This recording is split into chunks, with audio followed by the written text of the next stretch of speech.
এক গ্রামে ছিল এক অহংকারী ফলের দোকানদার, নাম জিয়া। তার দোকানে নানা রকম ফল থাকত, আর সে ভাবত, আমার দোকান ছাড়া এই গ্রামের মানুষ ফল খেতেই পারবে না। একদিন এক বৃদ্ধ ফকির এলো দোকানের সামনে। গায়ে ছেঁড়া কাপড়, মুখে শান্ত হাসি। সে বলল, বাবা, একটু ফল পেলে উপকার হতো, অনেকক্ষণ কিছু খাইনি। জিয়া রেগে উঠে বলল, তোর মতো ভিখারিদের জন্য আমার দোকান না, যা, চলে যা এখান থেকে। ফকির শান্তভাবে বলল, আল্লাহ সব দেখে বাবা, মনে রেখো, দান করলে কমে না, বরং বাড়ে। এই বলে সে চলে গেল। কিন্তু এরপরই অদ্ভুত ঘটনা ঘটতে শুরু করল। ক্রেতা আসা কমে গেল, ফলগুলো পচে যেতে লাগল।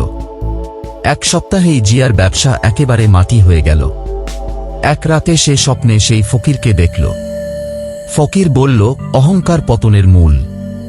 তুমি যদি মানুষকে ভালোবাসতে না শিখো, তবে যাই করো, শান্তি পাবে না।